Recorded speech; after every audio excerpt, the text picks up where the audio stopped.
Indian renaissance ലീഡേഴ്സാണ് നമ്മൾ എന്ത് ചെയ്യാനുള്ളത്, നമുക്ക് നോക്കാനുള്ളത് കേട്ടോ. റിനൈസൻസ് ഒക്കെ എന്ത് ചെയ്യാറുണ്ട്, ഉള്ളിലേക്ക് കടന്ന് ചോദിക്കാറുണ്ട്. അപ്പോൾ ആദ്യം നമുക്ക് ആ ഒരു സാമൂഹ്യ മത പരിഷ്കരണ പ്രസ്ഥാനങ്ങൾ ഇന്ത്യയിൽ ഏത് സമയത്താണ്, നമ്മൾ നോർമലി എന്ത് ചെയ്യാറില്ല, അതിൻ്റെ സെഞ്ചുറി ഒന്നും അങ്ങനെ എന്ത് ചെയ്യാറില്ല, നമ്മളങ്ങനെ നോക്കാറില്ല. പക്ഷേ 2023 എന്ത് ചെയ്തു, 19-ാം നൂറ്റാണ്ടിലാണ് എന്നുള്ളത് മാറ്റിയിട്ട് 18-ാം നൂറ്റാണ്ടിലാണ് ഇന്ത്യയിൽ സാമൂഹ്യ മതപരിഷ്കരണ പ്രസ്ഥാനങ്ങൾ ഉയർന്നു വന്നത് എന്നൊരു സ്റ്റേറ്റ്മെൻറ്റ് എന്ത് ചെയ്തു, കൊടുത്തു. അപ്പോഴാണ് ശരിക്കും പറഞ്ഞു കഴിഞ്ഞാൽ ഓരോരുത്തരും എന്ത് ചെയ്യുന്നത്, ആദ്യമായിട്ട് നോക്കുന്നത് 18-ാം നൂറ്റാണ്ടാണോ 19-ാം നൂറ്റാണ്ടാണോ. കാരണം എന്ത് ചെയ്തിട്ടില്ല, നൂറ്റാണ്ടിനൊന്നും അത്ര വലിയ ഇമ്പോർട്ടൻസ് ഒന്നും ചെയ്തിട്ടില്ല, ആ സമയത്ത് കൊടുത്തിട്ടില്ല. സോ അവിടെ ആ സ്റ്റേറ്റ്മെൻറ്റ് തെറ്റായത് ഏതായിരുന്നു, 18-ാം നൂറ്റാണ്ട് എന്നുള്ളതായിരുന്നു. അപ്പോൾ ഇന്ത്യയിലെ നവോത്ഥാന പ്രസ്ഥാനങ്ങൾ എന്ന് പറയുന്നത്, ഇന്ത്യൻ റിനൈസൻസ് മൂവ്മെന്റ് എന്ന് പറയുന്നത് എപ്പോഴാണ് സ്റ്റാർട്ട് ചെയ്യുന്നത്, 19-ാം നൂറ്റാണ്ടിലാണ് കേട്ടോ. 19-ാം നൂറ്റാണ്ടിലാണ് ഇന്ത്യയിലെ അനാചാരങ്ങൾക്കെതിരെ നവോത്ഥാന നായകരുടെ നേതൃത്വത്തിൽ പരിഷ്കരണ പ്രസ്ഥാനങ്ങൾ ഉയർന്നു വരുന്നത്. സോ നിങ്ങൾക്ക് ആദ്യം സ്ട്രെസ് ചെയ്യാനുള്ളത് പോയിന്റ് എന്ന് പറയുന്നത് 19-ാം നൂറ്റാണ്ടിലാണ് ഇന്ത്യയിലെ നവോത്ഥാന നായകർ എന്ത് ചെയ്യുന്നത്, സാമൂഹ്യ പരിഷ്കരണ പ്രസ്ഥാനങ്ങളുമായിട്ട് ഉയർന്നു വരുന്നത്. ഇനിയോ അതിലേക്ക് നയിച്ചിട്ടുള്ള 3 ഫാക്ടേഴ്സ്, അതായത് മെയിൻ ആയിട്ടുള്ള 3 ഘടകങ്ങൾ എന്ന് പറയുന്നത്, ഒന്ന് സ്വതന്ത്ര ചിന്ത. ഇന്ത്യക്കാരിൽ എന്ത് വളരാൻ തുടങ്ങി, ബ്രിട്ടീഷുകാർ വന്നപ്പോൾ ഇവിടെയുള്ള പല ദുരാചാരങ്ങളും അവരെന്ത് ചെയ്യാൻ തുടങ്ങി, അവർ തിരിച്ചറിയാൻ തുടങ്ങി. അപ്പോഴാണ് എന്ത് ചെയ്യുന്നത്, ഇവിടെ ഫ്രീ തിങ്കേഴ്സ് ഉയർന്നു വരാൻ തുടങ്ങി. അപ്പൊ സ്വതന്ത്ര ചിന്ത ഒന്നാമത്തെ കാര്യം എന്ന് പറയുന്നത്. ഇനിയോ ആധുനികവൽക്കരണത്തോടുള്ള താല്പര്യം എന്ന് പറയുന്നത്, ഇൻട്രസ്റ്റ് ടു മോഡേണൈസേഷൻ എന്ന് പറയുന്നത്. അപ്പോൾ മോഡേണൈസേഷൻ എന്ന് പറയുന്നത് ഇപ്പോൾ ഇന്ന് തന്നെ ഇപ്പം തന്നെ നിങ്ങൾക്ക് അറിയാൻ പറ്റും, എന്ത് നമ്മൾ പഴയ കാലത്തെ പോലെയൊന്നും അല്ല. ഇപ്പം എല്ലാവർക്കും എന്തുണ്ട്, മോഡേണായിട്ട് ജീവിക്കണം, സ്വന്തമായിട്ട് ജോലി വേണം, മറ്റുള്ളവരെ ഇങ്ങനെ അടിപ്പെട്ട് ജീവിക്കാൻ ആണാണെങ്കിലും പെണ്ണാണെങ്കിലും തയ്യാറല്ല. എൻ്റെ കയ്യിൽ കാശുണ്ടെങ്കിൽ എനിക്ക് എന്തും ചെയ്യാം എന്നുള്ളൊരു ചിന്താഗതിയൊക്കെ ഇപ്പം എല്ലാവർക്കും ഉണ്ടല്ലോ.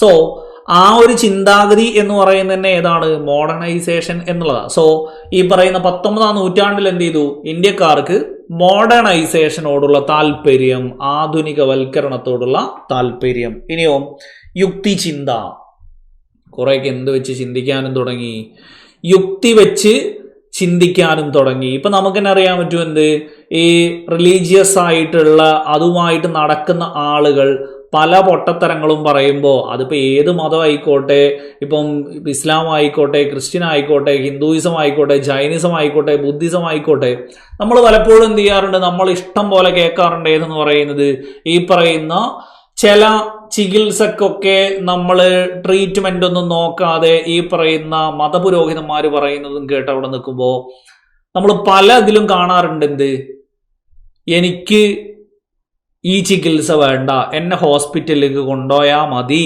എന്ന് മോഡേൺ ആയിട്ടുള്ള ആളുകൾ എന്ത് ചെയ്യാൻ തുടങ്ങി, പറയാൻ തുടങ്ങി എന്നുള്ളത്. എന്നെ അങ്ങോട്ടേക്ക് കൊണ്ടുപോകണ്ട, പഴയ കാലത്താണെങ്കിൽ അങ്ങോട്ടേക്ക് കൊണ്ടുപോവുക, അയാൾ എന്താണോ പറയുന്നത് അത് കേൾക്കുക. ഇപ്പം ആ പരിപാടി നടക്കില്ല. പക്ഷെ ഇപ്പോഴും എന്ത് ചെയ്യുന്നുണ്ട്, അത് കേട്ട് വിശ്വസിക്കുന്നത് എല്ലാ മതത്തിലും ഇപ്പോഴും ആളുകളുണ്ട്. പക്ഷെ അവിടെയൊക്കെ എന്ത് യൂസ് ചെയ്യാൻ തുടങ്ങി, ഈ പറയുന്ന യുക്തിചിന്ത യൂസ് ചെയ്യാൻ തുടങ്ങി എന്നുള്ളതാണ്. സോ ഇന്ത്യയിലെ മത സാമൂഹ്യ പരിഷ്കരണ പ്രസ്ഥാനങ്ങളിലേക്ക് നയിച്ച 3 ഘടകങ്ങൾ എന്ന് പറയുന്നത്, ഒന്ന് സ്വതന്ത്ര ചിന്ത, 2 ആധുനികവൽക്കരണത്തോടുള്ള താല്പര്യം, 3 യുക്തിചിന്ത എന്ന് പറയുന്നത് കേട്ടോ. അപ്പൊ ആ 3 കാര്യങ്ങൾ മനസ്സിലായല്ലോ. 19-ാം നൂറ്റാണ്ട്, ആ 3 കാര്യങ്ങളും 19-ാം നൂറ്റാണ്ടിലാണ് ഈ പറയുന്ന സോഷ്യൽ റിഫോം മൂവ്മെന്റ്സ് ഉയർന്നു വന്നത് എന്നുള്ളതുമാണ് നമ്മൾ അവിടെ എന്ത് ചെയ്തത്, ആദ്യം പറഞ്ഞത്. ഇനിയോ ഈ renaissance leaders, social reform movements വരാൻ വേണ്ടിയിട്ട് ഇന്ത്യൻ സാമൂഹ്യ പരിഷ്കർത്താക്കളുടെ ലക്ഷ്യങ്ങൾ നേടിയെടുക്കുന്നതിനായി അവർ മുന്നോട്ട് വെച്ച ആവശ്യങ്ങൾ. അപ്പൊ എല്ലാ സോഷ്യൽ റിഫോമേഴ്സും ഒരേപോലെ ഏത് കാര്യങ്ങൾ ചെയ്തിരുന്നു, ജാതി വ്യവസ്ഥ നിർമാർജനം ചെയ്യാൻ വേണ്ടിയിട്ട്. പിന്നെയോ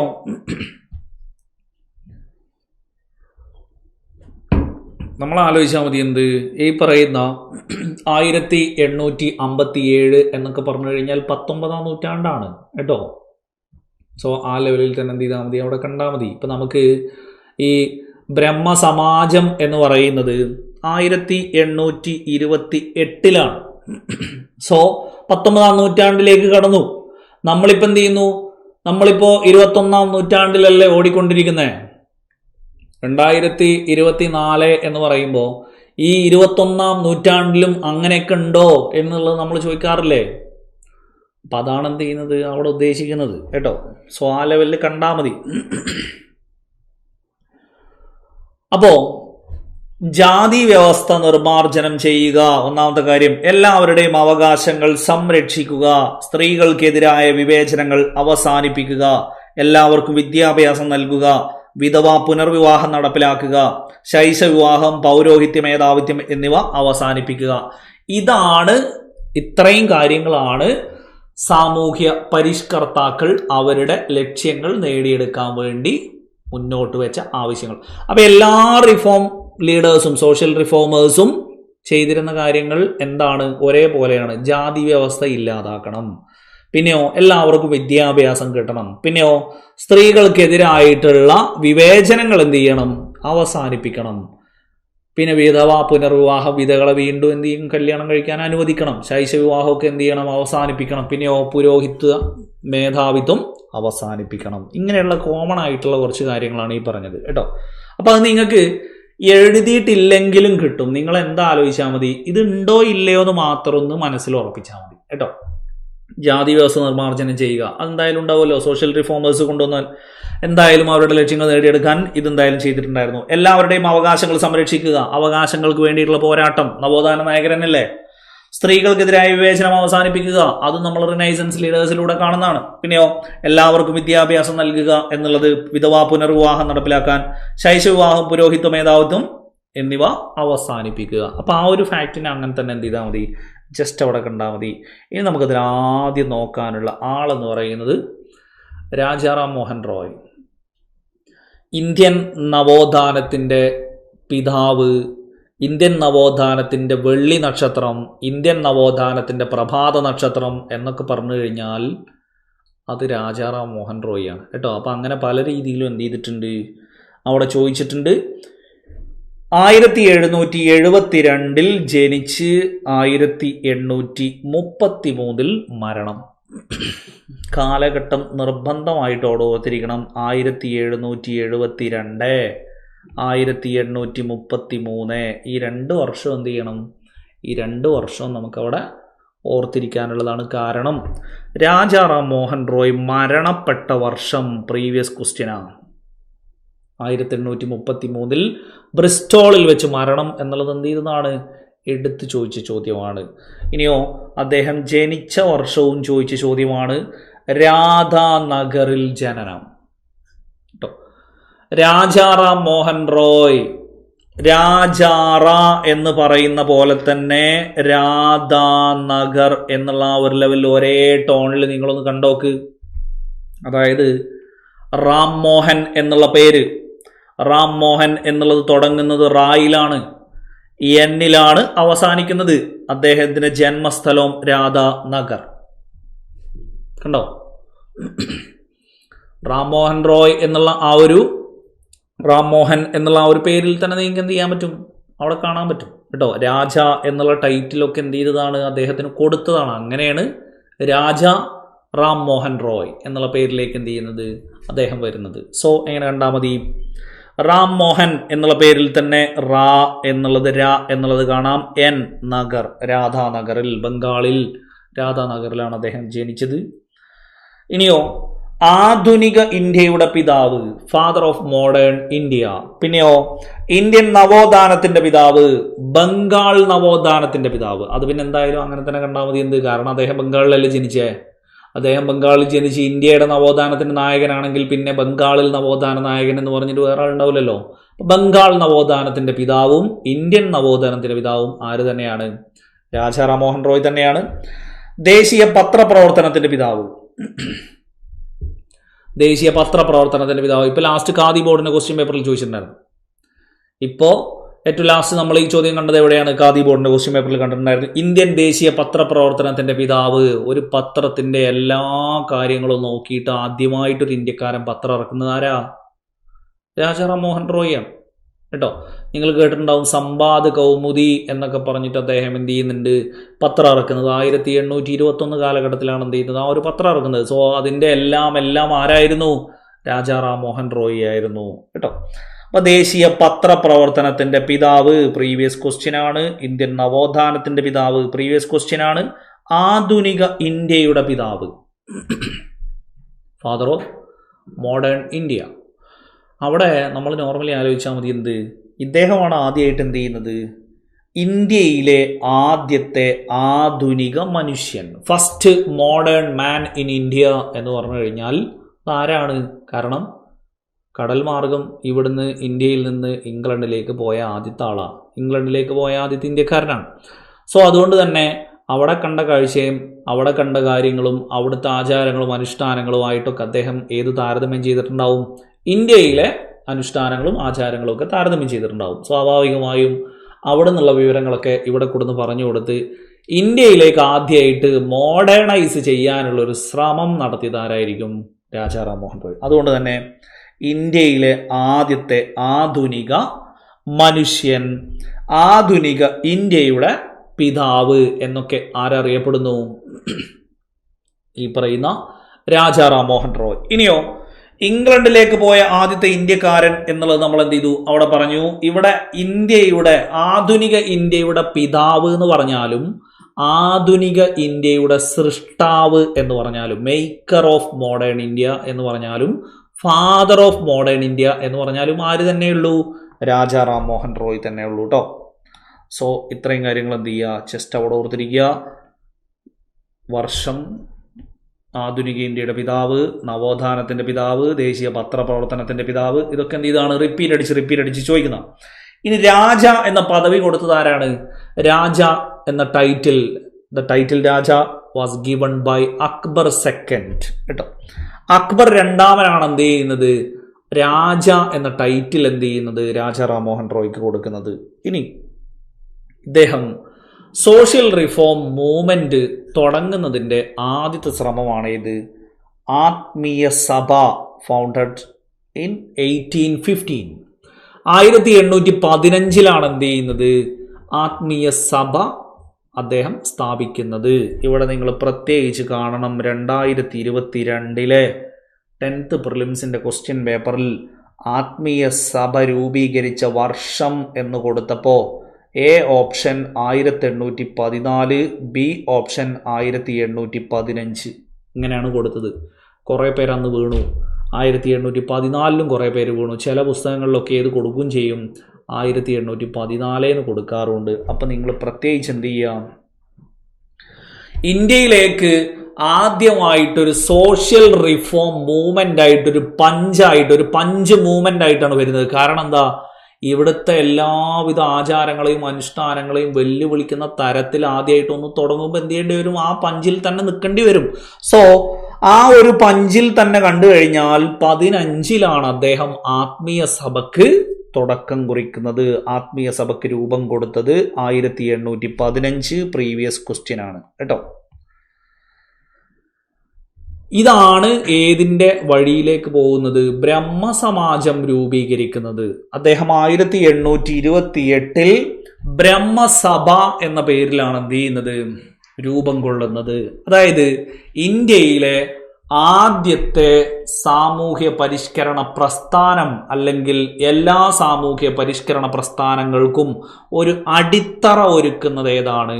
രാജാ റാം മോഹൻ റോയ് രൂപീകരിച്ച ബ്രഹ്മസമാജമാണ്. 1828 എന്നുള്ളത് എന്ത് ചെയ്യണം?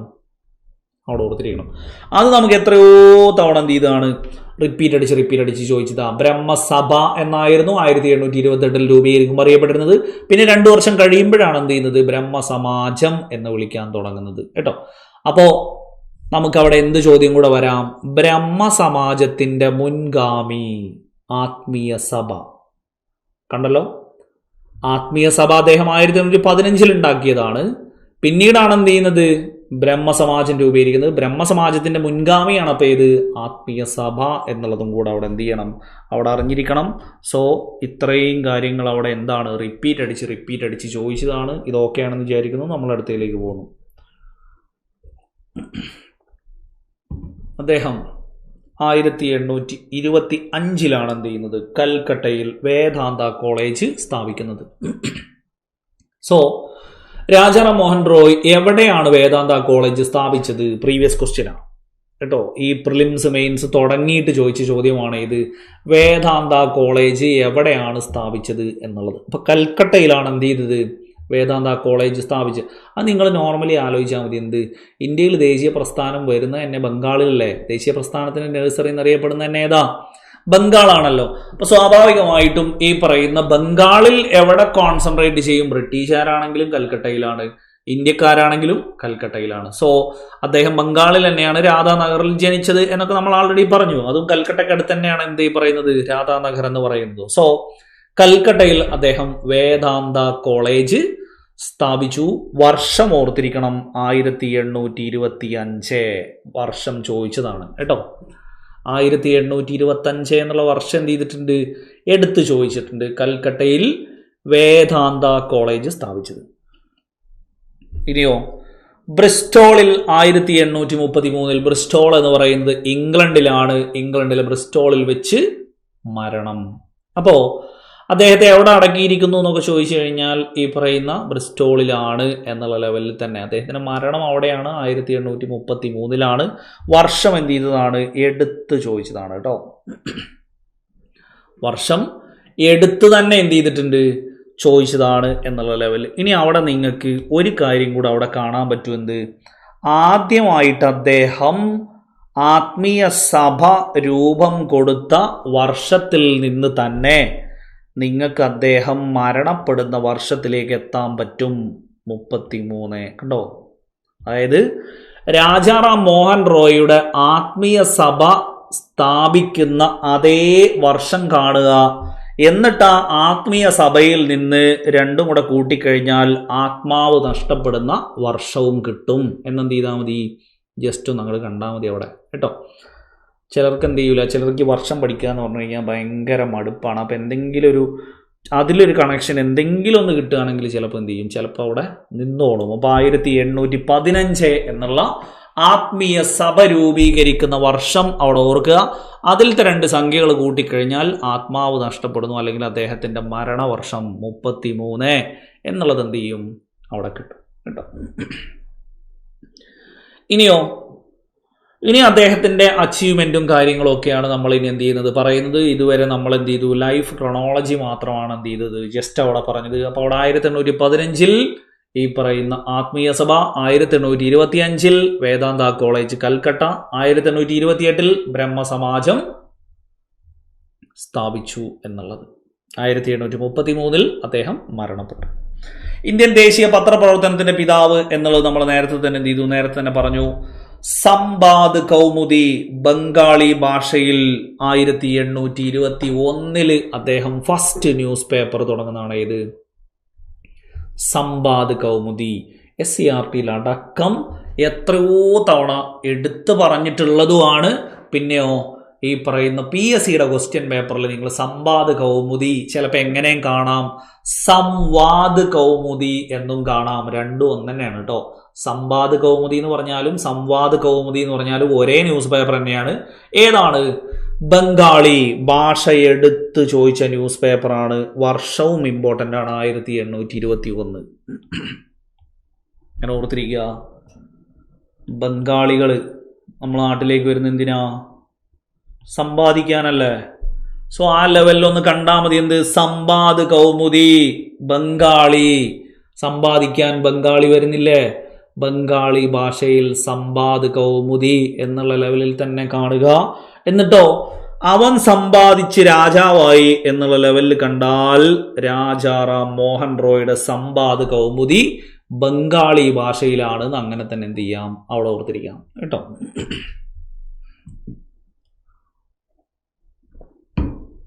അപ്പൊ പിന്നെ ഭാഷ എന്ത് ചെയ്യൂല, ഭാഷ അവിടെ മാറിപ്പോവില്ല. സംവാദ് കൗമുദിയുടെ ഭാഷ ഏതാണ്? ബംഗാളി ന്യൂസ് പേപ്പറാണ്. 1821. ഇനിയോ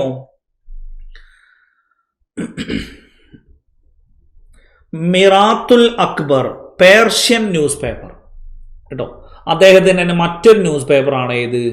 മിറാത്തുൽ അക്ബർ എന്ന് പറയുന്നത്. മിറാത്തുൽ അക്ബർ അപ്പൊ ആ പേര് കേൾക്കുമ്പോൾ നിങ്ങൾക്ക് പേര് കേൾക്കുമ്പോൾ എന്ത് തോന്നും? മിറാത്തുൽ അക്ബർ എന്ന് പറഞ്ഞു കഴിഞ്ഞാൽ അറബി പോലെയൊക്കെ തോന്നുന്നുണ്ടല്ലോ. നിങ്ങൾ ആ ഒറ്റ കാര്യം ചിന്തിച്ചാൽ മതി. ആ സമയത്ത് ഇന്ത്യയിൽ നിലനിന്നിരുന്ന ഭാഷ അറബിയല്ല. ഇന്ത്യയിൽ നിലനിന്നിരുന്ന ഭാഷ അറബിയല്ല. പകരം ഏതാണ്? പകരം ഇന്ത്യയിൽ പേർഷ്യൻ ആണ് എന്നുള്ളത്. അതായത് ആ ഒരു മുഗൾ ഭരണത്തിന്റെ ഇഫക്റ്റും കാര്യങ്ങളും ഒക്കെ ആയതുകൊണ്ട് തന്നെ പേർഷ്യൻ എന്നുള്ളത് എന്ത് ചെയ്താൽ മതി? ജസ്റ്റ് അവിടെ കണ്ടാൽ മതി കേട്ടോ. പേർഷ്യൻ എന്നുള്ളത് വർഷത്തിന് അവിടെ വേണമെന്നുണ്ടെങ്കിൽ എങ്ങനെ ഓർത്തിരുന്നാൽ മതി? ഈ 18 തികയാൻ നിൽക്കുകയാണ് അവിടെ ബംഗാളി പിള്ളേരൊക്കെ. ഇപ്പൊ 18 മുതൽ 21 വരെയുള്ള ഒരു കംപ്ലീറ്റ് എങ്ങോട്ടേക്ക് വന്നോണ്ടിരിക്കുക? കേരളത്തിലേക്ക് വന്നോണ്ടിരിക്കുക. എന്തിനു വേണ്ടിയിട്ടാ?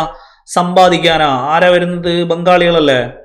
അപ്പൊ 18 മുതൽ 21 വയസ്സ് വരെ എന്നുള്ള ആ ഒരു ലെവലിൽ കണ്ടു കഴിഞ്ഞാൽ 18 to 21 പ്രായത്തിൽ സമ്പാദിക്കാൻ വേണ്ടിയിട്ട് എന്ത് ചെയ്യുന്നുള്ള ബംഗാളികൾ മൊത്തം ഇങ്ങോട്ടേക്ക് സമ്പാദിക്കാൻ വരുന്നു എന്ന് ഓർത്താൽ 1821 എന്നുള്ളത് നിങ്ങൾക്ക് എന്ത് ചെയ്യാം? ജസ്റ്റ് അവിടെ ഓർത്തിരിക്കാം. പിന്നെ ഇയറിന് അത്ര വലിയൊരു പ്രാധാന്യം ഇല്ല അവിടെ കേട്ടോ. സോ മിറാത്തുൽ അക്ബർ ഏതാണ്? മിറാത്തുൽ അക്ബർ പേർഷ്യൻ ആണ് എന്നുള്ള ലെവലിലും കൂടെ അവിടെ എന്ത് ചെയ്യണം? ഓർത്തിരിക്കണം. എടുത്തു ചോദിച്ച ചോദ്യമാണ് കേട്ടോ.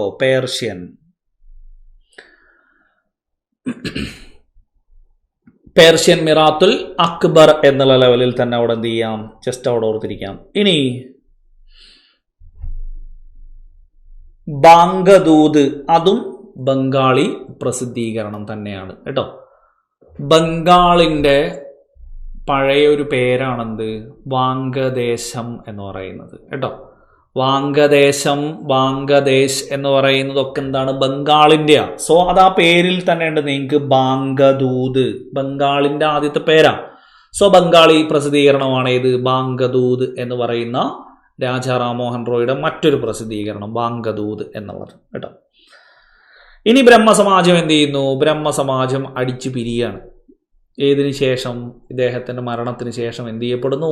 ബ്രഹ്മസമാജം രണ്ടായിട്ട് പിരിയുന്നു. ആദി ബ്രഹ്മസമാജം എന്നും ഇന്ത്യൻ ബ്രഹ്മസമാജം എന്നും കേട്ടോ. അപ്പൊ രണ്ടെണ്ണമായിട്ടാണ് എന്ത് ചെയ്യുന്നത്? പിരിയുന്നത്. ആ പിരിയുന്നത് കിട്ടാൻ വേണ്ടിയിട്ട് എന്ത് ചെയ്താൽ മതി? ആദി ബ്രഹ്മസമാജം ദായിൽ പിടിക്കുക. ദേവേന്ദ്രനാഥ് ടാഗോർ കേട്ടോ. ദായിൽ അവസാനിക്കുന്നതിൽ ദേ എന്നുള്ള ലെവലിൽ തന്നെ എന്ത് ചെയ്യുക? ജസ്റ്റ് അവിടെ കാണുക. അപ്പൊ പിന്നെ തമ്മിൽ എന്ത് ചെയ്യൂല? തമ്മിൽ മാറിപ്പോവില്ല. ഇനിയോ ഇന്ത്യൻ ബ്രഹ്മസമാജം ആരുടേതാണ്? കേശവ് ചന്ദ്രസെന്നിൻ്റെതാണ്. ഇന്ത്യൻ ബ്രഹ്മസമാജം കേശവ് ചന്ദ്രസെന്നിൻ്റെതാണ് എന്നുള്ളതും കൂടെ എന്ത് ചെയ്യണം? ജസ്റ്റ് അവിടെ ഓർത്തിരിക്കണം. അപ്പൊ അത് തമ്മിലാണ് നമുക്ക് എന്ത് ചെയ്യുക? നമുക്ക് മാറിപ്പോവാറുള്ളത്. അപ്പൊ അതിലത്തത് കണക്ട് ചെയ്യാൻ ഞാൻ ആദ്യം തന്നെ പറഞ്ഞു. എന്ത്? ദാ എന്ന അക്ഷരം നോക്കിയാൽ മതി. ദേവേന്ദ്രനാഥ് ടാഗോർ. എന്തായാലും എന്ത് ചെയ്യൂല? ആദി ബ്രഹ്മസമാജത്തിന്റെ ഫൗണ്ടർ ആരാണ് എന്ന് ചോദിക്കുമ്പോൾ PSCക്ക് 4 ഓപ്ഷനും ദേ വെച്ചിട്ട് ദാ വെച്ചിട്ടുള്ളത് കിട്ടൂല. അതിൽ നമ്മൾ നോക്കുമ്പോൾ ഒരെണ്ണം തന്നെ ഉണ്ടാവുള്ളൂ, ദേവേന്ദ്രനാഥ് ടാഗോർ എന്നുള്ളത് അവിടെ നിങ്ങൾക്ക് കാണാം. ഇന്ത്യൻ ബ്രഹ്മസമാജം കേശവ് ചന്ദ്രസൻ. ഇനിയോ ഇന്ത്യൻ ബ്രഹ്മസമാജം വീണ്ടും എന്ത് ചെയ്യുന്നു? വീണ്ടും ഡിവൈഡ് ആവുന്നു. സാധാരണ ബ്രഹ്മസമാജ് ആനന്ദമോഹൻ ബോസ്. അതെങ്ങനെ ഓർത്തിരുന്നാൽ മതി? ദിലീപിന്റെ ഒരു കഥാപാത്രല്ലേ സദാനന്ദൻ അല്ലേ? ഇപ്പൊ സാധാരണ ബ്രഹ്മസമാജ് ആനന്ദൻ എന്നുള്ള ലെവലിൽ ആനന്ദമോഹൻ ബോസ് എന്ന് കണ്ടാൽ മതി. സോ രണ്ടെണ്ണത്തിൽ അവിടെ തന്നെ ഉണ്ട് ആദി ദേവേന്ദ്രനാഥ് ടാഗോർ ദ എന്നുള്ളത് അങ്ങനെ കാണുക. പിന്നെയോ ഈ പറയുന്ന സാധാരൺ എന്നുള്ളത് എങ്ങനെ കൂട്ടി വായിക്കുക? സദാനന്ദ എന്ന് കൂട്ടി വായിക്കുക. അപ്പൊ നിങ്ങൾക്ക് ഏത് കിട്ടും? ആനന്ദമോഹൻ ബോസ് എന്നുള്ളതും അവിടെ എന്ത് ചെയ്യും? അവിടെ കിട്ടും കേട്ടോ. മനസ്സിലായല്ലോ? ആനന്ദമോഹൻ ബോസ് എന്നുള്ളത് ദാദാബായിനൊക്കെ കൊടുത്താലും ദാദാബായി നവറോജിക്ക് ബ്രഹ്മസമാജവുമായിട്ട് ബന്ധമുണ്ടോ ഇല്ലയോ എന്നുള്ള കോമൺ സെൻസ് എന്തായാലും എന്ത് ചെയ്യും? PSCക്ക് പഠിക്കുന്നവർക്ക് എന്തായാലും ഉണ്ടാവും. കാരണം അയാൾ ഇന്ത്യൻ സാമ്പത്തിക സ്ഥിതിയുമായി ഇന്ത്യൻ സാമ്പത്തിക ആ ഒരു ലെവലിൽ മാത്രമല്ലേ നമ്മൾ അവിടെ കണ്ടിട്ടുള്ളൂ കേട്ടോ. സോ ജസ്റ്റ് എന്ത് ചെയ്യുക, ആദി ദേവേന്ദ്രനാഥ് ടാഗോർ, പിന്നെയോ ഈ പറയുന്ന സാധാരൺ ബ്രഹ്മസമാജ് ആനന്ദമോഹൻ ബോസ് എന്നുള്ള ലെവലിൽ എന്ത് ചെയ്യുക, ജസ്റ്റ് അവിടെ കാണുക. സോ ഇതിൽ ആൾറെഡി ബ്രിസ്റ്റോളിൽ മരണമെടുത്ത് ചോദിച്ചാണ്. ദേശീയ പത്രപ്രവർത്തനത്തിന്റെ പിതാവ് മിറാത്തുൽ അക്ബർ, സമ്പാദ് കൗമുദി, ആദി ബ്രഹ്മസമാജ്, ഈ മൂന്നെണ്ണം എന്ത് ചെയ്തതാ, മൂന്നെണ്ണം എടുത്ത് ചോദിച്ചതാണ്. ഇന്ത്യൻ ബ്രഹ്മസമാജവും സാധാരണ ബ്രഹ്മസമാജവും കേട്ടോ. ഇനി നെക്സ്റ്റ് നമുക്ക് നോക്കാനുള്ളതെന്ന് പറയുന്നത് അദ്ദേഹത്തിൻ്റെ പുസ്തകങ്ങളാണ്. പുസ്തകങ്ങളിൽ തുഹ്ഫത്തുൽ മുവഹിദീൻ, തുഹ്ഫത്തുൽ മുവഹിദീൻ പേർഷ്യനിൽ എഴുതിയതാണ്. ഏത്? തുഹ്ഫത്തുൽ മുവഹിദീൻ എന്ന് പറയുന്നത് കേട്ടോ. ഏകദൈവ വിശ്വാസികൾക്കൊരു സമ്മാനം, എ ഗിഫ്റ്റ് ടു മോണോതീസ്റ്റ് എന്ന് പറയുന്നത്. എ ഗിഫ്റ്റ് ടു മോണോതീസ്റ്റ് കേട്ടോ. എടുത്ത് ചോദിച്ചതാണ്. ഇംഗ്ലീഷിലും തരും മലയാളത്തിലും തരും. A gift to monotheist, Tuhfatul Muwahhidin. അവിടെ നിങ്ങൾ ശരിക്ക് കാണണം, അക്ഷരം കാണണം. ഒന്ന് മുവഹിദീനാണ്, ഒന്ന് മുജാഹിദീനാണ് കേട്ടോ. തുഹ്ഫത്തുൽ മുവഹിദീൻ എന്നതും തുഹ്ഫത്തുൽ മുജാഹിദീൻ എന്നതും രണ്ടും രണ്ട് കൃതികളാണ്. തുഹ്ഫത്തുൽ മുവഹിദീൻ എന്നുള്ളത് രാജാറാം മോഹൻ റോയുടേതാണ്. മുജാഹിദീൻ ഷെയ്ഖ് സൈനുദ്ദീൻ്റെതാണ് കേട്ടോ. അപ്പൊ തമ്മിൽ എന്ത് ചെയ്യരുത്, മാറിപ്പോവരുത്. ഇതൊരു ടേബിൾ ആക്കിയിട്ട് എന്ത് ചെയ്തോ, വലത്തെ സൈഡിൽ എഴുതി വെച്ചോ. തുഹ്ഫത്തുൽ മുവഹിദീൻ രാജാറാം മോഹൻ റോയുടേതാണ്. തുഹ്ഫത്തുൽ മുജാഹിദീൻ ഷെയ്ഖ് സൈനുദ്ദീൻ്റെതാണ്. ഇത് തമ്മിൽ എന്ത് ചെയ്യരുത്, മാറിപ്പോകരുത്. കാരണം ഇത് PSCക്ക് ക്വസ്റ്റ്യൻ ഇടുന്ന ആൾക്ക് വരെ എന്ത് ചെയ്തു, ആൾക്ക് വരെ മാറിപ്പോയി. 10th പ്രിലിംസിൻ്റെ 5ാം ഘട്ടത്തിൽ എന്ത് ചെയ്തിട്ടുണ്ടായിരുന്നു, 2021 ചോദിച്ച സമയത്ത് ഇത് ഏത് ഭാഷയിലാണ് എന്ന് ചോദിച്ച സമയത്ത് എന്ത് ചെയ്തു, അവിടെ മാറിപ്പോയി കേട്ടോ. സോ അത് അവിടെ തന്നെ എന്ത് ചെയ്യണം, അവിടെ കാണണം. തുഹ്ഫത്തുൽ മുജാഹിദീൻ ഷെയ്ഖ് സൈനുദ്ദീൻ്റെതാണ്. തുഹ്ഫത്തുൽ മുവഹിദീൻ അത് കാണാനൊരു എളുപ്പ വഴിയുണ്ട്. മുവഹിദീൻ എന്നുള്ളത് ഇത് തമ്മിൽ എന്തേ മാറ്റുള്ളൂ, ഒറ്റ ലെറ്റർ അല്ലേ മാറ്റുള്ളൂ. ഇവിടെ W ആണ്, ഇവിടെ J ആണ്. ഈ W ഇങ്ങോട്ട് തിരിച്ചിട്ടാൽ M കാണാം, മോഹൻ റോയ് എന്നുള്ള ലെവലിൽ തന്നെ ആദ്യം തന്നെ നമുക്ക് തിരിച്ചറിയാം കേട്ടോ. തുഹ്ഫത്തുൽ മുവഹിദീൻ വരുമ്പോൾ W ആണ്, ആ W തിരിച്ചു വായിക്കുക M, അപ്പൊ മോഹൻ റോയുടേതാണ് എന്നുള്ളത് അവിടെ കിട്ടിക്കോളും കേട്ടോ.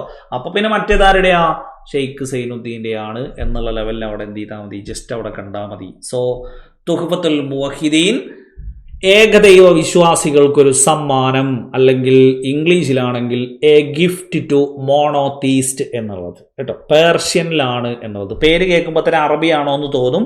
ഞാൻ പറഞ്ഞു എന്ത്, രാജാറാം മോഹൻ റോയ് ആണ്. മുഗൾ കാലഘട്ടത്തിലാണ് ജീവിക്കുന്നത്. മുഗൾ കാലഘട്ടത്തിലെ ഭാഷ ഏതാണ്, പേർഷ്യനാണ്.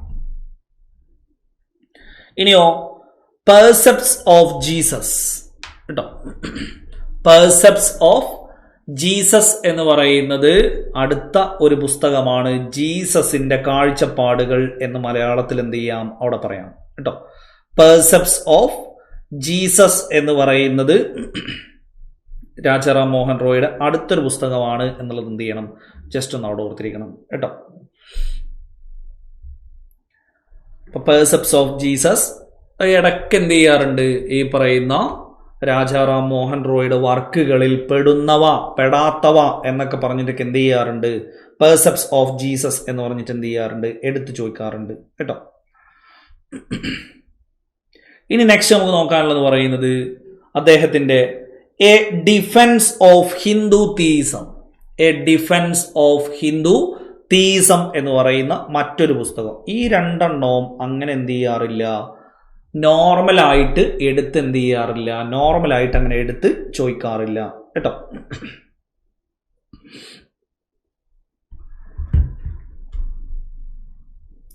A defence of Hindu theism, precepts of Jesus എന്ന് പറയുന്നത്. പെർസെപ്റ്റ്സ് ഓഫ് ജീസസ് ഇംഗ്ലീഷിലാണ് എന്നുള്ളതാണ്. ഞാൻ ഒന്നുകൂടെ കൺഫേം ചെയ്തിട്ട് ഞാൻ പറഞ്ഞുതരാം. കാരണം വെച്ചാൽ ബൈബിൾ എന്നുള്ള ഒരു കളക്ഷൻ്റെ ട്രാൻസ്ലേഷനാണ് ഇതെന്ന് പറയുന്നത്. ഈ പറയുന്ന പെർസെപ്റ്റ്സ് ഓഫ് ജീസസ്. അപ്പോൾ ഞാൻ കൺഫേം ചെയ്തിട്ട് എന്ത് ചെയ്താൽ മതി, അതിന്റെ ഭാഷ എഴുതിയാൽ മതി കേട്ടോ. ഈ പെർസെപ്റ്റ്സ് ഓഫ് ജീസസിന്റെയും a defence of Hindu theism അവിടെ ഞാൻ കൺഫേം ചെയ്തിട്ട് എന്ത് ചെയ്താൽ മതി, അതിന്റെ ലാംഗ്വേജ് എഴുതി വെച്ചാൽ മതി. അവിടെ ഇപ്പോൾ ഒരു ഭാഷ എഴുതണ്ട കേട്ടോ. ഞാൻ അടുത്ത ക്ലാസ്സിൽ ഞാൻ കൺഫേം ചെയ്തിട്ട് എന്ത് ചെയ്തു തരാം, ഏതാ ഭാഷ എന്നുള്ളത് ഞാൻ അവിടെ പറഞ്ഞുതരാം. ഇനി ഇന്ത്യൻ ദേശീയതയുടെ പ്രവാചകൻ എന്നറിയപ്പെടുന്നു, പ്രോഫറ്റ് ഓഫ് ഇന്ത്യൻ നാഷണാലിസം എന്നറിയപ്പെടുന്നതും ആരാണ്, രാജാറാം മോഹൻ റോയ് ആണ് എന്നുള്ളത് എന്ത് ചെയ്യണം, അവിടെ ഓർത്തിരിക്കണം. ഇന്ത്യൻ ദേശീയതയുടെ പ്രവാചകൻ എന്നറിയപ്പെടുന്നു. ഇന്ത്യൻ ദേശീയ പത്രപ്രവർത്തനത്തിന്റെ പിതാവ് എന്നറിയപ്പെടുന്നതും ഒക്കെ ആരാണ്, ഇന്ത്യൻ ദേശീയതയുടെ പ്രവാചകൻ എന്നുകൂടി ആരറിയപ്പെടുന്നു, രാജാറാം മോഹൻ റോയ്. ഇനിയോ ഇന്ത്യൻ സാമൂഹ്യ പരിഷ്കരണ പ്രസ്ഥാനങ്ങളുടെ പ്രഭാത നക്ഷത്രം, അത് ആളെ ചോദിക്കുകയാണെങ്കിൽ രാജാറാം മോഹൻ റോയ് ആയിരിക്കും.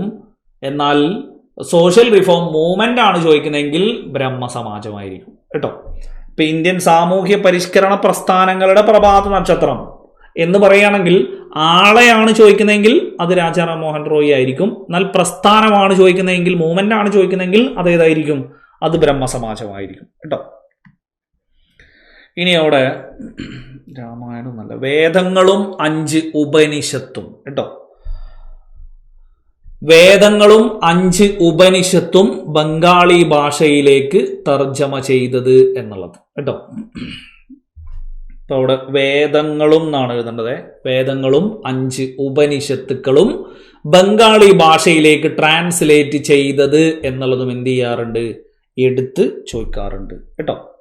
വേദങ്ങളും 5 ഉപനിഷത്തുക്കളും ബംഗാളി ഭാഷയിലേക്ക് തർജ്ജമ ചെയ്തത് എന്നുള്ളതും എന്ത് ചെയ്യണം, അവിടെ ഓർത്തിരിക്കണം. ഇനിയോ ആധുനിക ഇന്ത്യയുടെ സൃഷ്ടാവ്, അത് നമ്മൾ നേരത്തെ തന്നെ പറഞ്ഞു, മേക്കർ ഓഫ് മോഡേൺ ഇന്ത്യ. ഇനി അദ്ദേഹവുമായി ബന്ധപ്പെട്ട് നമുക്ക് സ്റ്റേറ്റ്മെന്റ് ആയിട്ട് വരാവുന്ന കാര്യങ്ങൾ എന്ന് പറയുന്നതാണ് ഏത്, ജാതി ഇന്ത്യക്കാർക്കിടയിലെ അനൈക്യത്തിന്റെ ഉറവിടം. SCERT-യിലുള്ളതാണ് ഏത്, ജാതി സമ്പ്രദായമാണ് ഇന്ത്യക്കാർക്കിടയിലെ അനൈക്യത്തിന്റെ ഉറവിടം എന്ന് വിശ്വസിച്ചിരുന്നു എന്നെന്ത് ചെയ്യുന്നുണ്ട്, SCERT-യിൽ എടുത്തു പറയുന്നുണ്ട്. സോ ഇതാരുടെ വിശ്വാസമാണ്, അല്ലെങ്കിൽ ആരുടെ അഭിപ്രായമാണ്, ജാതി സമ്പ്രദായമാണ് ഇന്ത്യക്കാർക്കിടയിലെ അനൈക്യത്തിന്റെ ഉറവിടം. സ്ത്രീകളുടെ പദവി ഉയർത്തുന്നതിനായി അവർക്ക് സ്വത്തിനു മേൽ അവകാശം നൽകണമെന്ന് വാദിച്ചു. വേരിയസ് LGSന്റെ ക്വസ്റ്റ്യൻ പേപ്പറിൽ സ്റ്റേറ്റ്മെന്റ് ആയിട്ട് ചോദിച്ച ചോദ്യമാണ് ഇത്. സ്ത്രീകളുടെ പദവി ഉയർത്തുന്നതിനായി അവർക്ക് സ്വത്തിനു മേൽ അവകാശം നൽകണമെന്ന് വാദിച്ചു. ഇത് സ്റ്റേറ്റ്മെന്റ് ആയിട്ട് തന്നെ എടുത്ത് ചോദിച്ചാണ് കേട്ടോ.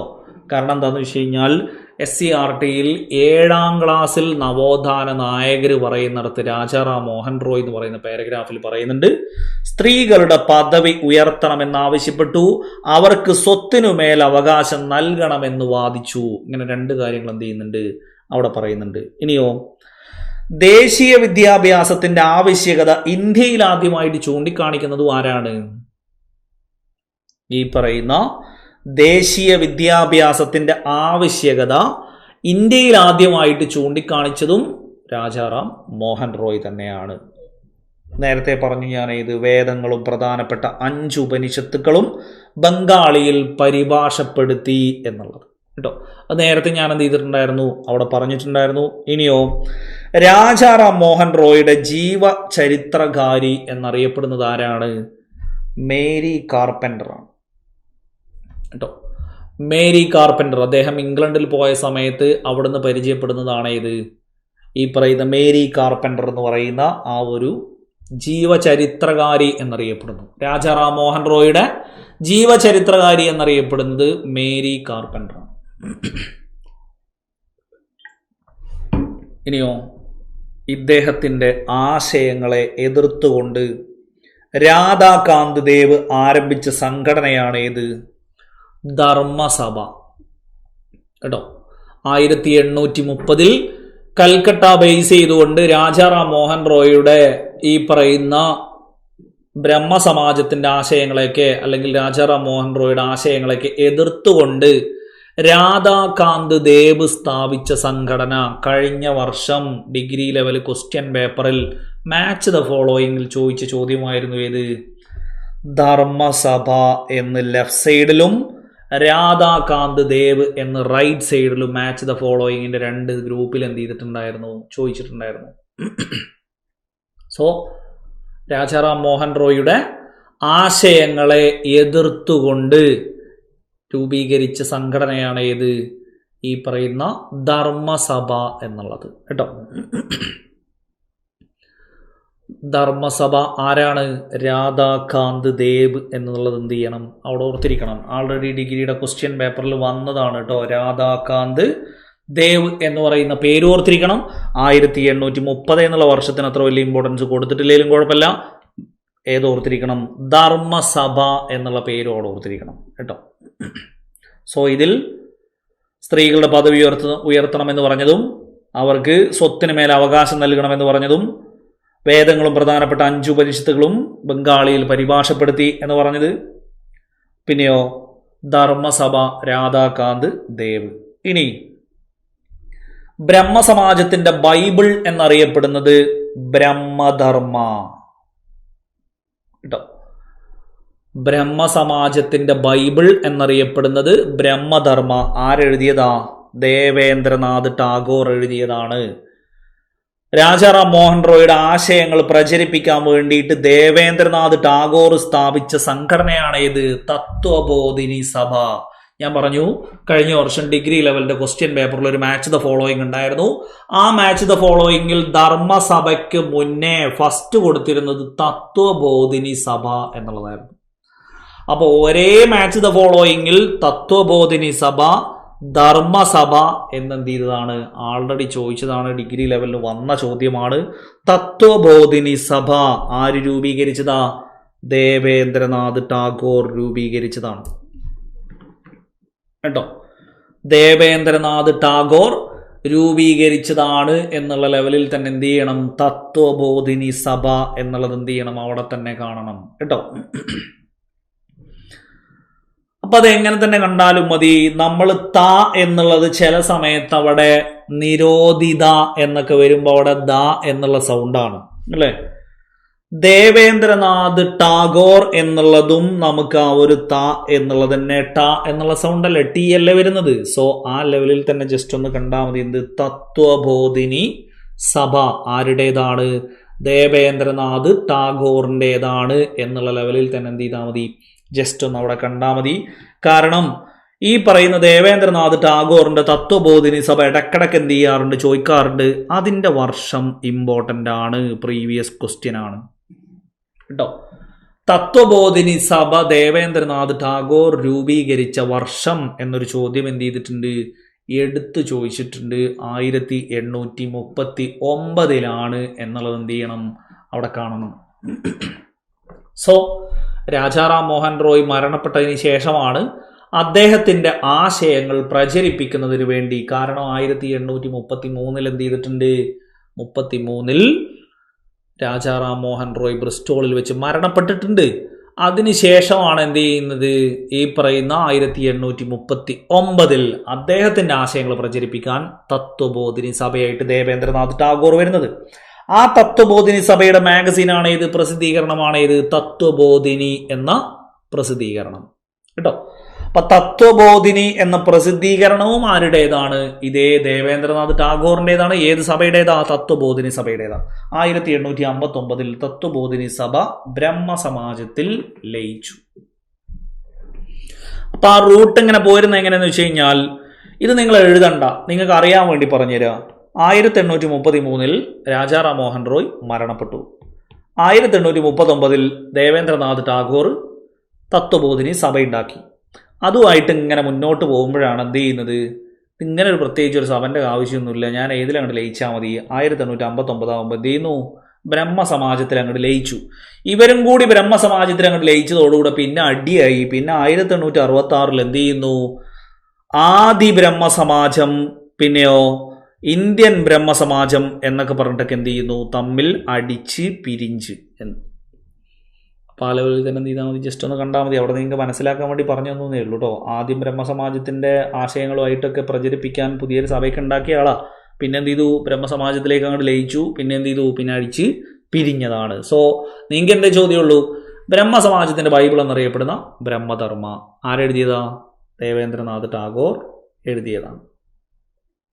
ഇനിയോ ഈ ബ്രഹ്മധർമ്മ ഇദ്ദേഹം എഴുതി എന്ന് പറഞ്ഞു. ഇദ്ദേഹം ഉണ്ടാക്കിയതിന് തത്വബോധിനി സഭ, തത്വബോധിനി എന്ന മാഗസിൻ. അത് പിന്നീട് ഏതിൽ ലയിച്ചു? ബ്രഹ്മസമാജത്തിൽ ലയിച്ചു. ആദ്യ ബ്രഹ്മസമാജത്തിൻ്റെ ആളും ഇദ്ദേഹം തന്നെയാണ് എന്നുള്ളത് നമ്മൾ എന്ത് ചെയ്തു? അവിടെ പറഞ്ഞു. ഇനി 1829 ഡിസംബർ 4 നിങ്ങൾക്ക് ഞാൻ ആൾറെഡി ഗവർണർ ജനറൽമാരെ പഠിപ്പിച്ച സമയത്ത് വില്യം ബെൻഡിക് പ്രഭു സതി നിരോധിച്ച കാര്യം ഞാൻ ആൾറെഡി എന്ത് ചെയ്തിട്ടുണ്ടായിരുന്നു? സതി നിരോധന നിയമം എന്ന് പറഞ്ഞിട്ട് നിങ്ങൾക്ക് ആൾറെഡി പഠിപ്പിച്ചിട്ടുണ്ടായിരുന്നു. ഈ സതി നിരോധന നിയമം പാസ്സാക്കാൻ വില്യം ബെൻഡിക്കിനെ പ്രേരിപ്പിച്ചത് ആരുടെ പ്രവർത്തനങ്ങളാ? രാജാറാം മോഹൻ റോയുടെ പ്രവർത്തനങ്ങളാ. സോ സതി നിരോധനം എന്ന് പറയുന്നതും അതിൻ്റെ പിന്നിൽ പ്രവർത്തിച്ച സാമൂഹ്യ പരിഷ്കർത്താവും ആരാണ്? രാജാറാം മോഹൻ റോയിയാണ്. ആ രാജാറാം മോഹൻ റോയുടെ ക്ലാസ്മേറ്റ് ആയിട്ട് അവിടെ ഇംഗ്ലണ്ടിൽ ചെല്ലുമ്പോൾ അവിടെ ഉണ്ടായിരുന്ന ആളാണ് ആര്? വില്യം ബെൻഡിക്ക്. ആ വില്യം ബെൻഡിക്കിനോട് പറഞ്ഞിട്ടാണ് എന്ത് ചെയ്യുന്നത്? ബംഗാളിൽ സതി നിരോധിക്കുന്നത്.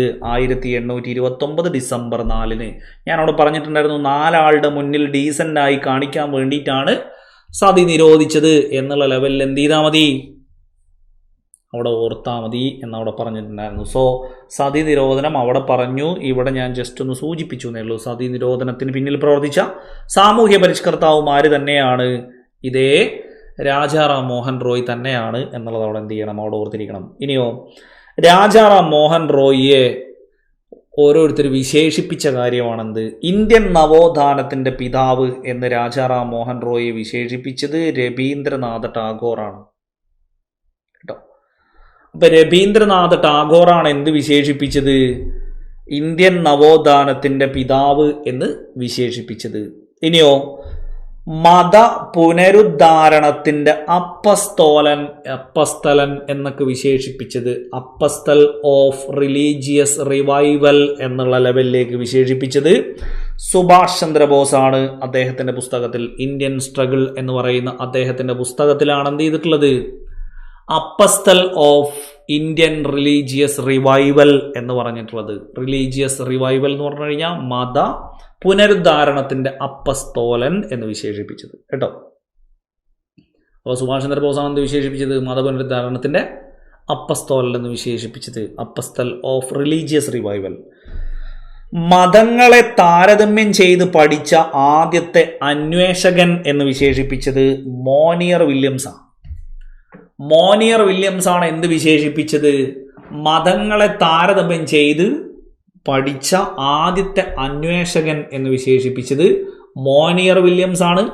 ഇനിയോ രാജാറാം മോഹൻ റോയ് ഇന്ത്യയുടെ ആധുനിക യുഗം ഉദ്ഘാടനം ചെയ്തു. അതന്നെയാണ് ഇന്ത്യൻ നവോത്ഥാനത്തിൻ്റെ പിതാവ് എന്ന് വിശേഷിപ്പിച്ച അതേ രവീന്ദ്രനാഥ ടാഗോറാണ് കേട്ടോ. രാജാറാം മോഹൻ റോയ് ഇന്ത്യയുടെ ആധുനിക യുഗം ഉദ്ഘാടനം ചെയ്തു എന്ന് പറഞ്ഞതും രവീന്ദ്രനാഥ ടാഗോർ തന്നെയാണ്. ഇതിൽ എന്ത് ചെയ്തിട്ടില്ല? ഇതും ചോദിച്ചിട്ടില്ല, ഇതും ചോദിച്ചിട്ടില്ല, ഇതും ചോദിച്ചിട്ടില്ല. ആകെ ചോദിച്ചത് ഇന്ത്യൻ നവോത്ഥാനത്തിൻ്റെ പിതാവ് ആര് എന്നുള്ളതാണ്. അത് വിശേഷിപ്പിച്ചതാണ് ആര്? രവീന്ദ്രനാഥ ടാഗോർ എന്ന് പറയുന്നത്. സോ ഇത്രയാണ് ആരെക്കുറിച്ച് ഓർത്തിരിക്കാനുള്ളത്? രാജാറാം മോഹൻ റോയിയെ കുറിച്ചിട്ട് ഇത്രയാണ് നമുക്ക് എന്ത് ചെയ്യാനുള്ളത്? അവിടെ ഓർത്തിരിക്കാനുള്ളത് കേട്ടോ. സോ നെക്സ്റ്റ് നമ്മൾ ആരിലേക്ക് പോകുന്നു? സ്വാമി ദയാനന്ദ സരസ്വതി. സോ ആദ്യം നമുക്ക് എന്ത് ചെയ്യാം? ദയാനന്ദ സരസ്വതിയുടെ ഏറ്റവും ബേസിക് ആയിട്ടുള്ള കാര്യങ്ങൾ നോക്കാം. എന്നിട്ട് പിന്നെ നമുക്ക് നാളെ എന്ത് ചെയ്യാം? നാളെ കുറച്ച് ഡീപ്പായിട്ടുള്ള ബാക്കി കാര്യങ്ങളൂടെ നമുക്ക് എന്ത് ചെയ്യാം? അവിടെ നോക്കാം. സ്വാമി ദയാനന്ദ സരസ്വതി 1824 to 1883 കാലഘട്ടം. 1824 ടു ഇവിടെ ഇപ്പുറത്ത് രാജാറാം മോഹൻ റോയുടെ 1772 1833. ഇത് നമ്മൾ ആൾറെഡി എന്ത് ചെയ്തതാ? ഇത് നമ്മൾ ആൾറെഡി പറഞ്ഞതാണ് അവിടെ. അതിൽ നിങ്ങൾക്ക് ഈ 1772 എന്നുള്ള വർഷം നിങ്ങൾ വേറെ എവിടെയെങ്കിലും പഠിച്ചിട്ടുണ്ടോ? കാരണം ഇത് നിങ്ങൾക്ക് ആൾറെഡി പഠിക്കാനുള്ളൊരു ഫാക്റ്റാണ്. മുമ്പേ പഠിച്ചൊരു ഫാക്റ്റ് ആണെങ്കിൽ അതിലേക്ക് എന്ത് ചെയ്താൽ മതി? ചേർത്താൽ മതി. ഏതാ ഫാക്റ്റ് എന്ന് വെച്ച് കഴിഞ്ഞാൽ മലയാളത്തിൽ പ്രസിദ്ധീകരിച്ച സമ്പൂർണ്ണ ഗ്രന്ഥം എന്ന് പറഞ്ഞ് സംക്ഷേപ വേദാർത്ഥം എന്ന് പറഞ്ഞ് നമ്മൾ എന്ത് ചെയ്യാറുണ്ട്? നമ്മൾ പഠിക്കാറുണ്ട്. ആ സംക്ഷേപ വേദാർത്ഥം പ്രസിദ്ധീകരിച്ച വർഷമാണ് ഇത് 1772 കേരള ഹിസ്റ്ററിയിൽ അച്ചടിയും എന്നൊക്കെ പറഞ്ഞ് നമ്മൾ പഠിക്കുമ്പോൾ അവിടെ പഠിക്കാനുള്ളതാണ് സംക്ഷേപ വേദാർത്ഥം. സമ്പൂർണമായിട്ട് മലയാളത്തിൽ പ്രസിദ്ധീകരിച്ച ആദ്യത്തെ ഗ്രന്ഥം എന്ന് പറഞ്ഞിട്ട് നമ്മളേത് കാണാറുണ്ട്? സംക്ഷേപ വേദാർത്ഥം. സോ അവിടെ സംക്ഷേപ വേദാർത്ഥം പ്രസിദ്ധീകരിച്ച വർഷം എന്ന് പറഞ്ഞിട്ട് നമ്മൾ പഠിക്കുന്ന അതേ വർഷത്തിൽ തന്നെ ആര് ജനിക്കുന്നത്? ഈ പറയുന്ന രാജാറാം മോഹൻ റോയ്. സോ അത് പഠിക്കാനൊരു എളുപ്പ വഴിയുണ്ട്. കാരണം എന്താണെന്ന് വെച്ചാൽ മലയാളത്തിൽ ആദ്യമായിട്ടൊരു സമ്പൂർണ്ണ ഗ്രന്ഥമൊക്കെ തയ്യാറാക്കണമെങ്കിൽ കുറേ കാലം എന്ത് ചെയ്യേണ്ടി വരും? ഇരുന്ന് എഴുതി ഒരു പുസ്തകമാക്കണ്ടേ? സോ അങ്ങനെ ഒന്ന് കണ്ടോക്ക്. ഇരുന്ന് എഴുതി ഒരു പുസ്തകമാവുമ്പോഴേ എന്താവുന്നുള്ളൂ? അത് മുഴുവനാവുന്നുള്ളൂ അല്ലേ? അപ്പം ആ ലെവലിൽ തന്നെ സംഖ്യേനെ കാണുക. ഇരുന്ന് എഴുതി ഒരു പുസ്തകം അങ്ങോട്ട് ആവണമെന്നുണ്ടെങ്കിൽ കുറേ സമയം എടുക്കൂലേ? സോ അതന്നെയാണെന്ത് 1772 എന്നുള്ള വർഷത്തിന് എന്ത് ചെയ്യാം? അങ്ങനെ തന്നെ കാണാം. ഇരുന്ന് എഴുതി ഒരു പുസ്തകം ഉണ്ടാക്കിയതാണ് ഏത്? സംക്ഷേപ വേദാർത്ഥം എന്ന് കണ്ടാൽ അതിൻ്റെ വർഷം കാണാപ്പാടം പഠിക്കല്ല. ഫാക്റ്റിനെ അതിലേക്ക് അങ്ങോട്ട് കൊടുത്തു കഴിഞ്ഞാൽ ആ വർഷം നിങ്ങളുടെ മൈൻഡിൽ ഉണ്ടെന്നുണ്ടെങ്കിൽ അതേ ലെവലിൽ നിങ്ങൾക്ക് എന്ത് ചെയ്യാൻ പറ്റും? ഈ പറയുന്ന ഒരുപാട് കാലത്തോളം ഇന്ത്യയിൽ ദുരാചാരങ്ങളും അനാചാരങ്ങളും ഒക്കെ പുലർത്തി പോന്നിരുന്നതിനെ ഒരു സമയം കൊണ്ട് മാറ്റിയെടുത്ത ആളാണ് ആര്? രാജാറാം മോഹൻ റോയ്. സോ അദ്ദേഹവും ജനിക്കുന്ന വർഷം കൂടിയാണ് എന്നുള്ള ലെവലിൽ തന്നെ എന്ത് ചെയ്താൽ മതി? ആ ഒരു വർഷത്തെ അങ്ങോട്ട് കണ്ടാൽ മതി കേട്ടോ. സോ ഞാൻ അവർ ജസ്റ്റ് ആ ഫാക്റ്റ് അവിടെ ആ കൂട്ടത്തിൽ ഓർമ്മ വന്നപ്പോൾ എന്ത് ചെയ്തു എന്നേ ഉള്ളൂ, ജസ്റ്റ് ആ കൂട്ടത്തിൽ പറഞ്ഞു എന്നേ ഉള്ളൂ. കാരണം എന്ന് വെച്ചാൽ 1772 സംക്ഷേപ വേദാർത്ഥം പ്രസിദ്ധീകരിച്ച വർഷം എന്ന് പറഞ്ഞിട്ട് കാണാപ്പാടം പഠിക്കുക എന്നല്ലാതെ നോർമലി ആരും എന്ത് ചെയ്യാറില്ല, ആ ലെവലിലേക്കൊന്നും അതിനെ കാണാറില്ല. ഇതാവുമ്പോൾ എന്താണ്, ഇരുന്ന് എഴുതി ഒരു പുസ്തകമാക്കുന്നു എന്നുള്ള ലെവലിൽ കണ്ടാൽ അവിടെ എന്ത് ചെയ്യാൻ പറ്റും? ജസ്റ്റ് അത് ഓർത്തിരിക്കാൻ പറ്റും അവിടെ കേട്ടോ. സ്വാമി ദയാനന്ദ സരസ്വതി 1824 സ്വാമി ദയാനന്ദ സരസ്വതി 1824 ജനിക്കുന്നു. 1883 മരണം. സോ ആ ലെവലിൽ തന്നെ എന്ത് ചെയ്താൽ മതി? ജസ്റ്റ് അവിടെ ഒന്ന് ഓർത്തിരിക്കുക. 1824 to 1883 ഉള്ളത്. സോ രാജാറാം മോഹൻ റോയ് 1833 മരിച്ചു അല്ലേ? ദയാനന്ദ സരസ്വതി അതിൽ ചെറിയൊരു ചേഞ്ചേ ഉള്ളൂ അല്ലേ? മരണപ്പെടുന്ന വർഷം നോക്കുമ്പോൾ നമുക്ക് ചെറിയ ഒരു ചേഞ്ച് മാത്രമേ എന്ത് ചെയ്യുന്നുള്ളൂ, ഈ പറയുന്ന ദയാനന്ദ സരസ്വതിയുടെ മരണത്തിൽ വരുന്നുള്ളൂ. സോ ആ ലെവലിൽ തന്നെ എന്ത് ചെയ്യുക, ആ ലെവലിൽ തന്നെ ജസ്റ്റ് അവിടെ ഒന്ന് കാണുക. അപ്പോൾ പിന്നെ ചെറിയൊരു മാച്ചിങ് ഒക്കെ എന്ത് ചെയ്യാൻ പറ്റും? മറ്റയാൾ 33 മരണപ്പെട്ടു, ഇവിടെ ആകുമ്പോൾ നിങ്ങൾക്ക് എന്ത് ചെയ്യാൻ പറ്റും? ഈ പറയുന്ന 83 മരണപ്പെട്ടു എന്നുള്ള ലെവലിൽ തന്നെ കാണാൻ പറ്റും അവിടെ. ഓക്കെ. സോ ഇദ്ദേഹം 1824 to 1833 കാലഘട്ടം ഗുജറാത്തിലെ താങ്കര എന്ന് പറയുന്ന സ്ഥലത്ത് കേട്ടോ, ഗുജറാത്തിലെ താങ്കര എന്ന് പറയുന്ന സ്ഥലത്താണ് ആര് ജനിക്കുന്നത്? ദയാനന്ദ സരസ്വതി ജനിക്കുന്നത് കേട്ടോ. ഇപ്പത്തെ ഗുജറാത്താണത്. ഇന്ത്യയുടെ പിതാമഹൻ എന്നറിയപ്പെടുന്നു. ഇന്ത്യയുടെ പിതാമഹൻ എന്ന് അറിയപ്പെടുന്നു. പിന്നെയോ ഹിന്ദു മതത്തിന്റെ കാൽവിൻ എന്നും മാർട്ടിൻ ലൂതർ എന്നും അറിയപ്പെടുന്നു. പലപ്പോഴും ഇംഗ്ലീഷിൽ ചോദിക്കാറുള്ള ഒരു ചോദ്യമാണെന്ത്? Calvin of Hinduism, Martin Luther of Hinduism എന്നൊക്കെ പറഞ്ഞിട്ടൊക്കെ എന്ത് ചെയ്യാറുണ്ട്? എടുത്തു ചോദിക്കാറുണ്ട്. ഈ മതനവീകരണ പ്രസ്ഥാനങ്ങൾക്ക് നേതൃത്വം നൽകിയ ആളുകളുടെ പേരാണ് ഏത്? മാർട്ടിൻ ലൂതറും ജോൺ കാൽവിനും ഒക്കെ. സോ ഈ ജോൺ കാൽവിനും മാർട്ടിൻ ലൂതറും ഒക്കെ അവരുടെ ആ രാജ്യങ്ങളിൽ, ഇപ്പോൾ മാർട്ടിൻ ലൂതറൊക്കെ ആണെങ്കിൽ ജർമ്മനിയിൽ മതനവീകരണ പ്രസ്ഥാനത്തിന് എന്ത് ചെയ്താണ്? നേതൃത്വം നൽകിയ ആളാണ്. ഹിൻഡൻബർഗ് ദേവാലയത്തിന്റെ മുന്നിൽ 95 സിദ്ധാന്തങ്ങൾ എന്നൊക്കെ പറഞ്ഞിട്ടൊക്കെ എന്ത് ചെയ്തതാണ്? സഭയുടെ കൊള്ളരുതായ്മകളൊക്കെ എന്ത് ചെയ്തതാണ്? ആണിയടിച്ച് തൂക്കിയ ആളൊക്കെയാണ് ആരെന്ന് പറയുന്നത്? ഈ പറയുന്ന മാർട്ടിൻ ലൂതർ എന്ന് പറയുന്നത്. സോ അവിടെ മതനവീകരണ പ്രസ്ഥാനങ്ങൾക്ക് അദ്ദേഹം തുടക്കം കുറിച്ചെങ്കിൽ ഇന്ത്യയിൽ മതനവീകരണം നടത്തിയിട്ട് ഒരാളുണ്ടെങ്കിൽ അതാരാണ്? ഈ പറയുന്ന ദയാനന്ദ സരസ്വതിയാണ് കേട്ടോ. അപ്പൊ ഹിന്ദു മതത്തിന്റെ കാൽവിൻ എന്നും മാർട്ടിൻ ലൂതർ ഓഫ് ഹിന്ദുയിസം എന്നും അറിയപ്പെടുന്നത് ആരാണ്? സ്വാമി ദയാനന്ദ സരസ്വതിയാണ്. യഥാർത്ഥ നാമം മൂൽ ശങ്കർ. പലപ്പോഴും എടുത്ത് ചോദിക്കാറുണ്ട്, Mool Shankar is the real name of എന്നും പറഞ്ഞിട്ട് എന്ത് ചെയ്യാറുണ്ട്? സ്വാമി വിവേകാനന്ദ, സ്വാമി ദയാനന്ദ, ശ്രീരാമകൃഷ്ണ പരമഹംസ എന്നൊക്കെ പറഞ്ഞിട്ടൊക്കെ എന്ത് ചെയ്യാറുണ്ട്? കൊടുക്കാറുണ്ട്. അപ്പം മൂൽ ശങ്കർ ആരുടേതാണ്? ദയാനന്ദ സരസ്വതിയുടേതാണ് എന്നുള്ളത് എന്ത് ചെയ്യണം? അവിടെ ഓർത്തിരിക്കണം കേട്ടോ. ഇനിയോ വേദങ്ങളിലേക്ക് മടങ്ങുക, ബാക്ക് ടു വേദാസ് എന്നുള്ള ആ ഒരു മുദ്രാവാക്യം അല്ലെങ്കിൽ ഒരു ആപ്തവാക്യം, ആ മോട്ടോ ആരുടേതാണ്? ദയാനന്ദ സരസ്വതിയുടേതാണ്. വേദങ്ങളിലേക്ക് മടങ്ങുക എന്നുള്ളത്. സോ വേദങ്ങളിലേക്ക് മടങ്ങാൻ പറഞ്ഞ ആള്, അതും ചിലർക്ക് അങ്ങോട്ടും ഇങ്ങോട്ടൊക്കെ എന്ത് ചെയ്യും? മാറിപ്പോവും. വേദങ്ങളിലേക്ക് മടങ്ങാൻ പറഞ്ഞത് ദയാനന്ദ എന്നുള്ള ലെവലിൽ തന്നെ എന്ത് ചെയ്യുക? ജസ്റ്റ് അവിടെ ഓർത്തിരിക്കുക. ഇനിയോ ഗീതയിലേക്ക് മടങ്ങുക, അതാരാണ്? അത് സ്വാമി വിവേകാനന്ദനാണ് കേട്ടോ. അപ്പൊ വേദങ്ങളിലേക്ക് മടങ്ങാൻ പറഞ്ഞത് ദായിൽ പിടിക്കുക, ദയാനന്ദ എന്നുള്ള ലെവലിൽ തന്നെ എന്ത് ചെയ്യുക? ജസ്റ്റ് അവിടെ ഓർത്തിരിക്കുക.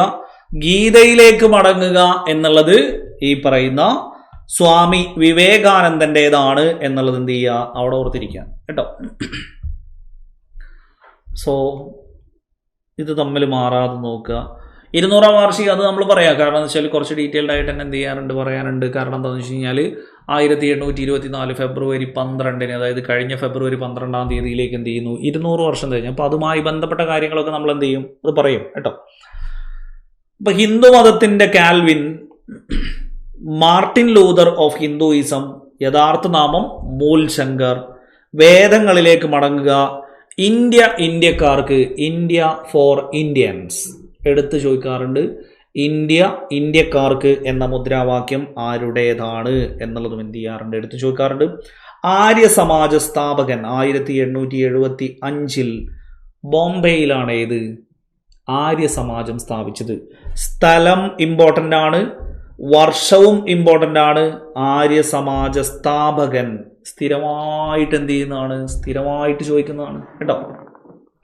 അപ്പൊ ആര്യ സമാജ സ്ഥാപകൻ സ്വാമി ദയാനന്ദ സരസ്വതി 1875 ബോംബെയിലാണ് ആര്യ സമാജം എന്ത് ചെയ്തത്? സ്ഥാപിച്ചത്. ഇനിയോ ശുദ്ധി പ്രസ്ഥാനം, ശുദ്ധി മൂവ്മെന്റിന് തുടക്കം കുറിച്ചതും ആരാണ്? ദയാനന്ദ സരസ്വതിയാണ്. കാരണം ഹിന്ദു മതത്തിൽ നിന്നും മറ്റു മതങ്ങളിലേക്ക് പോയ ആളുകളെ എന്ത് ചെയ്യണം? തിരിച്ചു കൊണ്ടുവരണം. അപ്പൊ യഥാർത്ഥ ഹിന്ദു മതം എന്ന് പറയുന്നത് വേദകാലത്ത് ഉണ്ടായിരുന്ന കാര്യങ്ങൾ എങ്ങനെയാണോ ആ കാര്യങ്ങളിലേക്ക് ഹിന്ദു മതം തിരിച്ചു പോകണം എന്നുള്ള കാഴ്ചപ്പാടോടുകൂടി ആ മത നവീകരണ പ്രസ്ഥാനം എന്ന് നമ്മൾ പറഞ്ഞില്ലേ. സോ ശുദ്ധി പ്രസ്ഥാനം ഹിന്ദു മതത്തിൽ നിന്നും മറ്റു മതങ്ങളിലേക്ക് പോയ ആളുകള് ഈ പറയുന്ന ലെവലിലേക്ക് എന്ത് ചെയ്യണം? തിരിച്ചു കൊണ്ടുവരണം എന്നുള്ള ലെവലിലേക്ക് കേട്ടോ. സോ ശുദ്ധി പ്രസ്ഥാനം എന്നുള്ളതും എന്ത് ചെയ്യണം? ജസ്റ്റ് അവിടെ ഓർത്തിരിക്കണം. ശുദ്ധി പ്രസ്ഥാനം ആരുമായി ബന്ധപ്പെട്ടിരിക്കുന്നു? അപ്പൊ ഹിന്ദു മതത്തിൽ നിന്നും മറ്റു മതങ്ങളിലേക്ക് പോയ ആളുകളെ തിരിച്ചു കൊണ്ടുവരാൻ വേണ്ടിയിട്ടാണ് ഏത്? ശുദ്ധി പ്രസ്ഥാനം, ശുദ്ധി മൂവ്മെന്റ് എന്നുള്ളത്. ഇനിയോ ദയാനന്ദ് ആംഗ്ലോ വേദിക് കോളേജ് എവിടെ സ്ഥിതി ചെയ്യുന്നു? ലാഹോർ കേട്ടോ. ദയാനന്ദ് ആംഗ്ലോ വേദിക് കോളേജ് ലാഹോറിലാണ് എന്നുള്ളതും എന്ത് ചെയ്യണം? അവിടെ ഓർത്തിരിക്കണം. സോ ഇതെടുത്ത് ചോദിച്ച ചോദ്യമാണ് ദയാനന്ദ് ആംഗ്ലോ വേദിക് കോളേജ് എവിടെ സ്ഥിതി ചെയ്യുന്നു എന്നുള്ളത്. അപ്പൊ നമ്മളാണെങ്കിൽ ലാഹോറിലേക്ക് ഒരിക്കലും ചിന്തിക്കൂല. കാരണം ദയാനന്ദ് ആംഗ്ലോ വേദിക് കോളേജ് അവിടെ കൊണ്ടുപോയി സ്ഥാപിക്കാൻ സാധ്യതയില്ല. അപ്പുറത്ത് അഹമ്മദാബാദ്, അലഹബാദ് എന്നൊക്കെ പറഞ്ഞിട്ട് കൊടുത്തു കഴിഞ്ഞാൽ നമ്മൾ ഊഹം വെച്ചിട്ട് എങ്ങോട്ടേക്ക് കൊണ്ടുപോയി കറപ്പിക്കും? ഈ പറയുന്ന ദയാനന്ദ് ആംഗ്ലോ വേദിക് കോളേജ് അങ്ങോട്ടേക്ക് കൊണ്ടുപോയി കറപ്പിക്കും. സോ പ്രത്യേകിച്ച് ഓർത്തിരിക്കുക, ലാഹോറിലാണ് ഇത് ദയാനന്ദ് ആംഗ്ലോ വേദിക് കോളേജ് സ്ഥിതി ചെയ്യുന്നത്, ലാഹോറിലാണ് എന്നുള്ളത് ഓർത്തിരിക്കുക. സത്യാർത്ഥ പ്രകാശം എന്ന പുസ്തകം ആരുടേതാണ്?